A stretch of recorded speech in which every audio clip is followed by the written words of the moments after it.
may ganun talaga. May throwback yun. May ganun talaga, ladies and gentlemen. But right now, let's head into the draft. And this is brought to you by Smart. Aura PH, Execration, nagpalit sila dito ng sides. Yeah, I think Execration, they really benefit from the second pick draft kasi at least maka-counter mo yung Aura PH with your final last pick. Final na, no? Last pick ka. Anong nangyari sa akin? Sobrang redundant ko ngayong araw. Ang init kasi doon sa analyst stand at ngayon nilalamig ako. Sana pala lagi ako nandito, malamig para dito sa casting table. Pero yeah, Execration will really benefit from the second pick draft kasi nga, kita mo lahat ng heroes ng Aura PH before you make your final pick. So, something na ina-abuse din ng mga magagaling na drafters. Most of the time, yung mga last picks nakikita natin, it really destroys the enemy lineup. Now, looking at the bans na meron dito for both of these teams, Diggy, ayaw pa rin talaga pakawalan ng Execration kasi from hindsight, nakikita natin na Aura PH is one of those teams na talaga nag-utilize ng Diggy at mataas yung win rate nila doon. Yeah.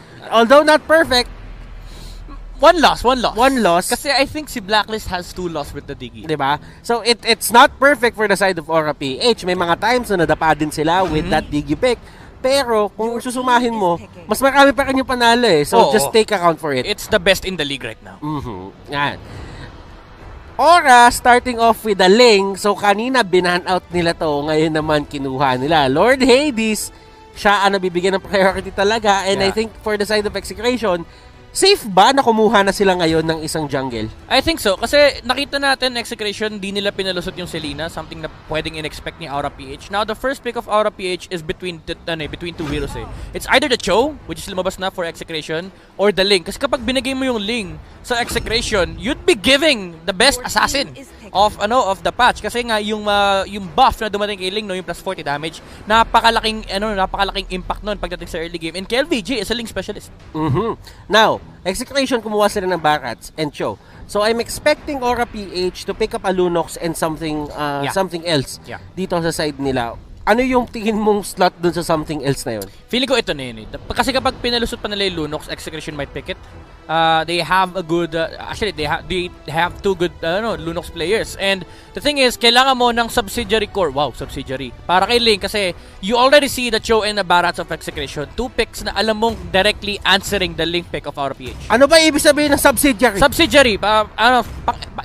Ibang term, secondary core. Secondary core. So, ibig sabihin, if ever man hindi kulang yung damage output dito ng Ling o hindi siya maging successful, i-supplement mo. So this is going to be a Lunox, and tama nga si Midnight, it's a secondary core para sa side ng Aura. Execration right now, given na dalawa na tong nakuha, and actually may sagot naman sila with sabihin natin with the Cho. I think Pakito is good, pero Kagura ang pinili ng Execration. I understand the idea kasi alam ni Execration na si Benny QT yung maglalaro ng Lunox. So as much as possible, you'd want to remove the Heroes of Greed once again, no? Wala nang Barats, okay? Wala nang Game 1 possibility, walang Matilda, walang Selena. Now Aura PH is locked in with the Farsa. Either that or Natalia. So I understand perfectly the reason why they picked up the Kagura immediately for Execration. Pero again, Pakito is still up for contention between these two teams. Alam mo, ngayon tinitignan kong pabalik yung ginawa dito ng Aura PH. Parang handa talaga sila na lumabas yung Kufra ni Chakno nung game number 1 eh. Kasi yung mga bagay na i-formulate mo lang kung meron talagang sobrang galing na Kufra player dun sa likod. Ibibigay mo yon, ipapain mo siya, nung komportable na siya, tsaka mo siya binatuhan ng curveball, tsaka mo siya binatuhan ng distraction na, ay, may Barats pala kami. Pero feeling ko this time around, sabi ng Aura PH, ang galing. Ang galing mag-Kufra. Ban na lang natin. Well, kahit may Barats sila, hindi pala Barats siya, kahit may Barats sila. Natalunan ang dapat matalunan eh. Sabi na Aura talaga yun, huwag na natin bigay. Imagine mo, second ban. Saka nakakita ng team na nagsa-second ban ng Kufra. Well, actually nga, nawala na nga yan sa kadar eh. Pero, Hindi na nga pinipik ng kakamihan halos, pero dahil lang sa isang Chakno, nakikita mo na sa second spot ng first phase banning for the side of Aura PH. Execration on the other hand, Angela naman ang tinanggal nila. Tapos si Aura, Lance ang ayaw nila ibigay kay Kiel. So pinipilit nila si Kiel na pumili ng ibang hero dito. Yep, they want to force Execration to play a marksman, pero if they want to do that, they should ban out the Hayabusa. And ang ganda nung Natalia ba na, they're really forcing Greed to play the Farsa. Something na mas pabor sa kanila kasi meron silang panghuli and at the same time meron namang sustain with the Barats. And ang kailangan sila nang gawin dito is overwhelm Aura PH pagdating sa mid-game engagement. So they really need to force out Aura PH to pick the Farsa for Greed. Mas gusto nila yung Hayabusa. Oo. Kasi tinanggal nila yung Granger and to be honest, Midnight, ngayon ko lang ito nakita, Granger, hindi siya napili sa first phase at naban siya sa pinaka-5th slot ng banning. Grabe, grabe yung flex ng dalawang team natin. Pero I get it na mahirap din kasi laruin yung Granger against, mahirap laruin yung laro ng Aura PH against a Granger even though you have a Ling. Number 1 ang kayang gawin ng Granger is burst down Benedetta and Lunox before they push objectives here for the enemy side. And mas maganda na maglaro ka ng Lunox against Hayabusa kasi kapag nag-shadow kill yan, what you can do is Order of Brilliance. Nostra, ladies and gentlemen, Hayabusa nga ang pinili ng Execration. Mathematics. And it's not because nakita din talaga natin itong mangyayari. It's because pinilit or pinersa ng Aura PH na gamitin talaga to ng Execration. Kasi alam nila na hindi rin magiging maganda kung ipipilit nila yung Claude. And isa lang naman to sa mga possible piliin nila. And talagang nadikdik dito yung jungle ng Execration. Pero Aura PH, Curveball na naman. Grid Lunox. Wow. Killwash picking up that Alice and JP kinuha yung backshot. Now, hindi ko naman sinasabi na sila na yung gagamit niyan. Pero, sila yung dalawang pumili kasi sila yung nasa last slot. Execration. Harith. Ano ang gagawin nila? Will they go for a Harith? I agree, Kelra could play the Harith. Yeah, this is an easy Harith game. Even though may Lunox, yung Aura PH, I think you're forgiven. You're given a pass to pick Harith here just because of the fact na nakaling Alice and Baksha yung Aura PH. It's really a good last pick for Execration if they want to go for it. Kasi ang ibang option lang nila dito is Esmeralda. Esmeralda or Harith. And they will go for a Harith. Ladies and gentlemen, antindi. We did not, guys, relax lang kayo. The connection. Hindi kami galing sa future, no? Hindi kami galing sa future ni Kyrie yun. Pero, magagaling na talaga yung drafters ng dalawang team. Given the idea na itong dalawang to nagtagisan ng talino and pinili naman nila yung mga heroes talaga na magiging beneficial para sa kanilang dalawa. Ngayon, may mga sagot yung Aura, may mga sagot yung Execration. Now, Midnight, if I'm going to ask you, since you are the analyst, sino ang nakalamang sa draft? Execration, hands down. This is probably the best draft of Execration I've seen in the tournament. It's two things. It directly answers Aura PH, and this is the first time that I've seen Aura PH try to adjust their draft not to get outdrafted, pero they still got outdrafted. Kasi kinerveball yung Lunox pero na-outdraft pa rin sila nung Harith last pick. So, both teams, may mga sagot-sagot sila dito, but remember, 50% of the battle is the draft, and the other 50% nandoon sa Celestial Palace. This is game number 2, Aura PH versus Execration. If gusto tayong dali na Execration ng game number 3, kailangan nila manalo dito. Yep, they have the best chance this time around. The Hayabusa can easily snowball on the early game. Kasi pag tinignan natin yung heroes ng Aura PH early game, they have no early game movements aside from Killwash trying to make rotations on the Benedetta. But again, looking at the side of Execration, they have the Barats and they have the Kagura. Tapos meron pa silang Cho na kayang tumulong din pagdating sa pickoffs. Si Chakno nandito na rin at pinipilit niya talagang kulitin unti-unti. And yung pagiging involved niya na ganyan, hindi naman niya talaga focus na nakawin yung purple. Ang gusto niya gawin doon is, yes, siguro manakaw yung purple, pero the main objective ng pagpunta niya doon is to force Lord Hades na gumamit ng retry. Yep, parang yung ginawa din ng Aura sa kanila nung game number... actually, Execration din pala gumawa nun nung game number 1. And the thing about this rotation from Chakno is it makes it sure na Aura PH ililish nila si Lord Hades. Kasi kung hindi nilish ni JP yung link kanina, ilang sipa yung aabutin ng link bago niya makuha yung purple buff. A lot of thought process na nabato doon sa maliit na segment ng laro, pero still it makes all the difference in the world para dito sa dalawang teams na to. Execration on the other hand, Kelra level or level 3, parehas na ni Benny Cutie. And looking at the late game potential netong dalawang teams, since may Alice din sa baba, may Harriet din sa baba, ano nga ba yung tema or yung timing or yung pulso ng late game dito for these two teams? Honestly, Execration, yung timer sila dito is wait for the late game ni Harith. They don't essentially have to do anything on the early parts of the game kasi si Aura yung pwede mag-dictate nun. But again, nasabi natin kanina na medyo limited yung early game movement sila. That's why they need to force this one out. And I really like the lane choice here of Aura PH. Ang iniipit nila is yung gold lane kasi eto yung primary win condition ng Execration, the Harith. But, Butters, ang side effect nun is you're giving the other opposite side of the map to the Hayabusa. And then again, Midnight, ito lang yung sasabihin natin dyan. If ever dun kayo sa taas pumunta, mapapatay nyo yung Barats, pero madami kayong resource na gagamitin. Yes, and that yes, also yes. means na yung objective ay hindi na din mapupunta sa inyo. Yep, that's why you're already seeing the gold going to the side of Execration. Even though 400 or 100 lang yan, the key element here is that Execration sila ang lamang sa late game. Yes, may lunok sila for the side of Aura PH against the Harriet. But again, you have 3 heroes on your side na lugi kay Kelra. Ito yung napapansin ko, parang hindi talaga nagbibigay ng kahit anong priority dito yung side ng Aura sa pagdating ng first turtle. And right now, JP, napili siya ni KelVJ. The shurikens will come out, pero hindi enough yung marks para gawin yon. Yeah. And especially pag may forward ka, doon sa baba! Solo kill! ng kill! Pero sabi ni Lord Hades, sige, susubukan kita ibawi. Chakno nandito sa may area. And Benny Cutie, wow, nakuhaan siya ni Kelra na isang kill. That was a solo kill, ladies and gentlemen. Even though lugi naman talaga sa matchup, pagdating ng level 4, it actually changes. Kasi si Benny Cutie, ang kailangan niya lang gawin dito is clear the waves. Pero sabi ni Kelra, MVP ka 2 linggo Alam mo, ito na yung pinag-uusapan natin. Meron 2 Azure Blade si Harris. Bakit nga ba siya meron 2 Azure Blade dito? Kasi nagpo-proc yan, sabay. Kumbaga, ano yan, isipin nyo guys na individual items yan. Na kahit 2 yung bilhin nyo, hindi lang isa yung proc, kundi 2. And those 2 items can be converted into Calamity Reaper and Thunderbelt. Napakaganda nung huli ni KelVJ against Lord Hades. Shadow kill, shuriken, kahit tumalbog pa yun sa iba, doesn't even matter. KelVJ still got the kill. Yep. And alam mo, Butters, going back to sa Thunderbelt idea ni Kelra, it's actually good against Aura PH. Pero ang daming engagement dito, Butters! And wow!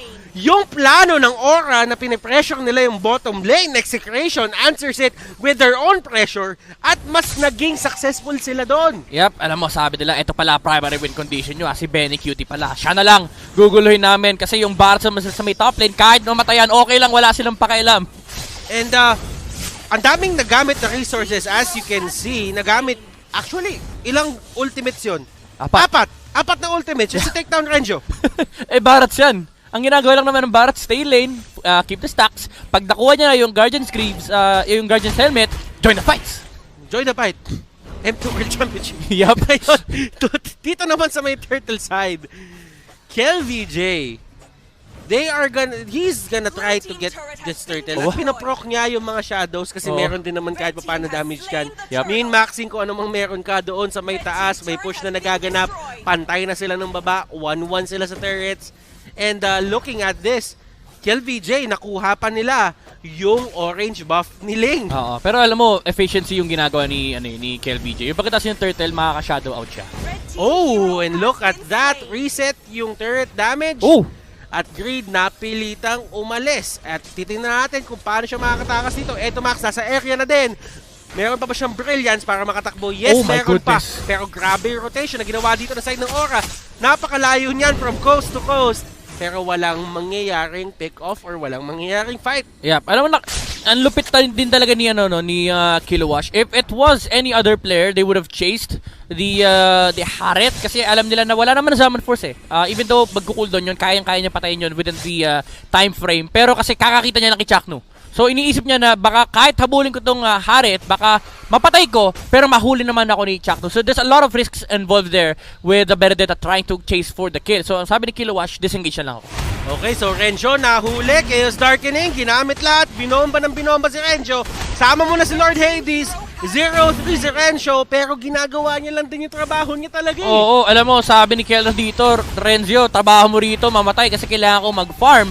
And right now, KelVJ is trying to return the favor against Aura, pero lalaban pa rin ang Aura PH. Ang ganda na huli ni Benny Cutie. Flick out! Just in time. Eto Max, nagkahulihan na. Lord Hades goes down. KelVJ gets a kill on Benny Cutie. At ang daming nawawala dito sa side ng Aura. Pero sabi ng Aura PH dito, mas kumpleto kami. Make that a 3-for-2 trade in the favor of Aura PH. Pero ito, tignan mo yung trademark ni Kelra. Alam kasi ni Kelra kung kailan siya lalaman at kung kailan siya mababak. Ginamit yung Zaman Force to clear the wave in the middle lane. Pero ang primary answer ng Execration dito is just to farm. Pare, you're so conyo. I'm so conyo, pare. I'm so sorry. Conyo, pare. Look at this! 4.7k on both KelVJ and Kelra. Oh, nakuha yung turtle pero nasipa si Killwash. And Killwash will be the target. Kelra nakuha. Nakita mo yung pinipredict niya yung dash ni Benedetta. Sabi niya, dadash na dito eh. Well, kailangan yun talaga kasi tamaan. Yun yung isa sa mga downside ng Chrono Dash eh. Oo. Yes, maganda yung Chrono Dash, mabilis mag-cooldown, pero pag hindi mo natama, hindi rin mag-off cooldown. Pero yung talaga, yung Sinker Fisher, pinipredict niya kung saan dadaan si Killwash. Kaso masyado siyang pogi. Sabi niya, sige, tira ko na lang. Oh, well, nakuha din naman yung kill. Hindi naman nagmamatter kung na-predict niya o hindi as long as he gets the kill. Now, Benny Cutie. Grabe yung pressure sa kanya and looking at his score right now, 0-3-4. Oo, this is probably the hardest game for Benny Cutie in the entire tournament. We've been seeing the shutdowns on Aura PH, but we've never seen Benny Cutie shut down on his Alice. Right now, he's trying to recover yung nawala sa kanya sa bottom lane while Kelra is just completely snowballing. And again, the nature of this matchup, lamang ang Harit, Butters. Doon sa may baba, merong pick-off na nagaganap and Renjo, mababa-flicker out lang siya. Nahuli siya nung Flowing Blood at nung root ng Alice.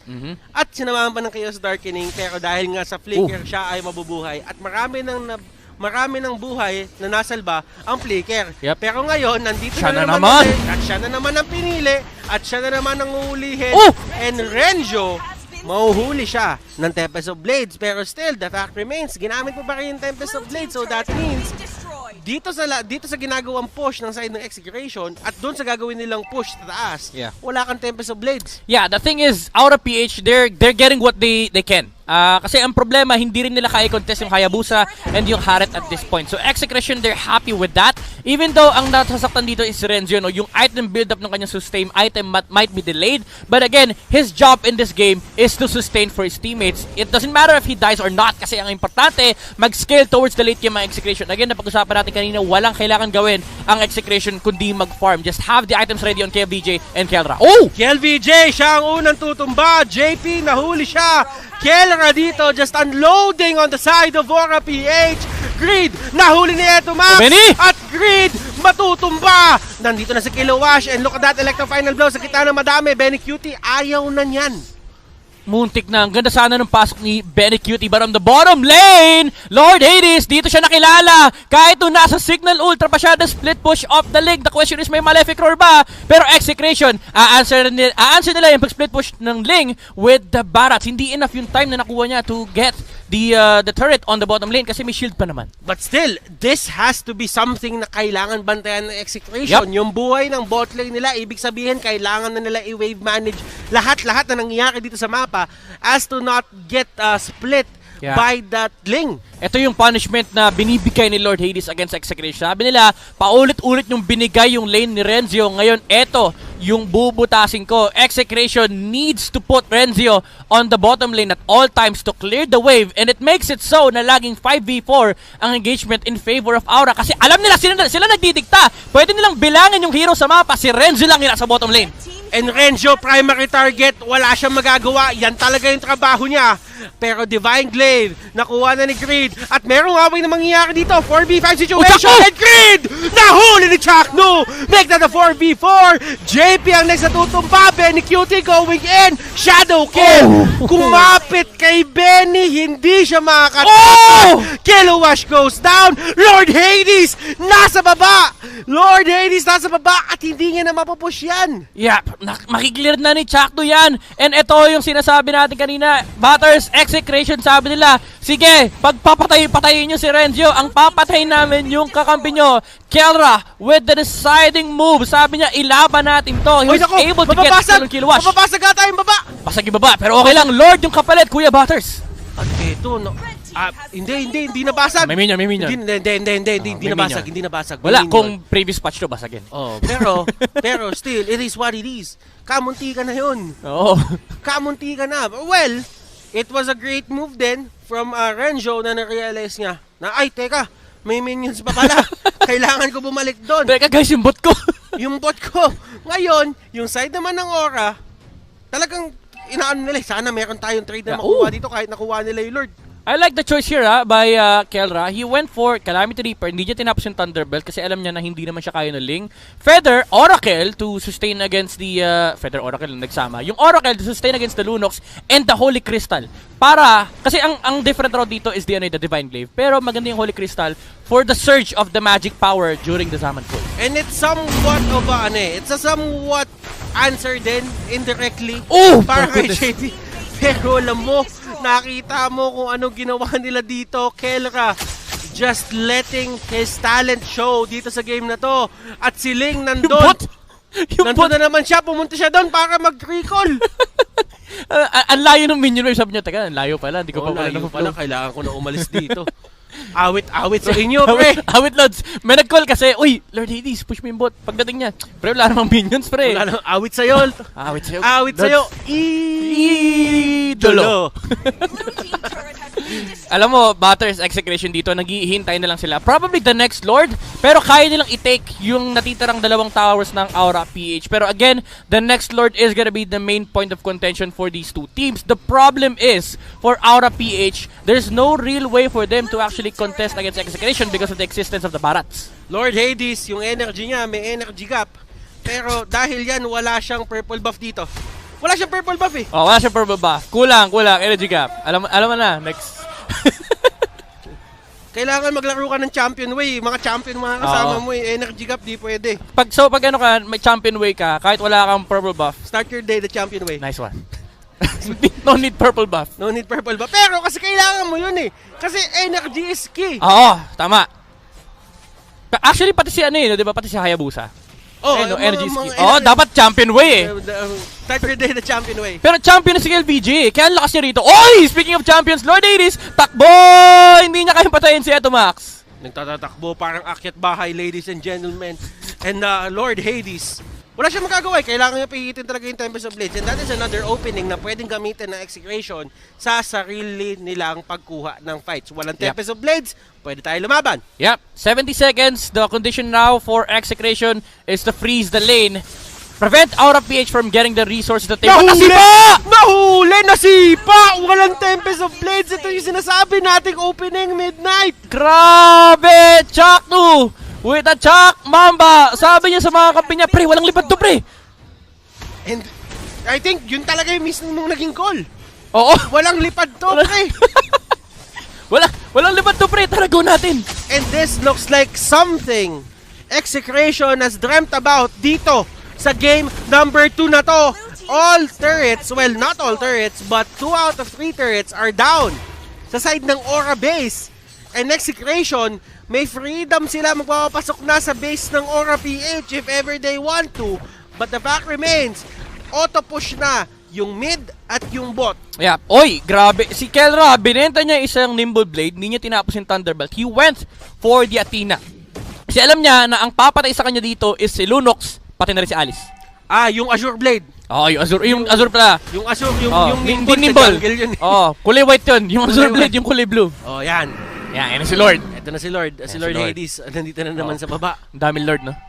Uy, alam mo, ito lang yung tinitignan ko dyan kung paano talagang makakahuli na naman dito si Chucky. Uy, grabe naman yung flickering. Pero flicker yun. Na-burn. Flicker ang na-burn.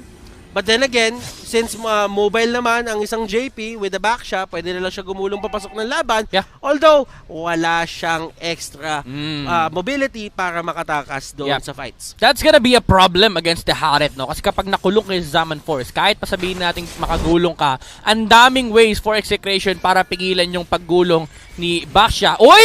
Chakno! My goodness, with the flanker! Nahuli si Grid! Chakno, what a player! Legit 100%! Yung mga bagay na ginagawa niya dito is making all the difference para sa ng Execration and your order of brilliance. Hindi magiging available and Chakno with that game-winning play. This winning moment is brought to you by Head and Shoulders. My goodness, Butters, what was that? Sabi nila, hindi objective si Lord. Natuto na kami sa match namin sa NXP. Heroes at Towers ang tinitignan ng Execration. Chak! No!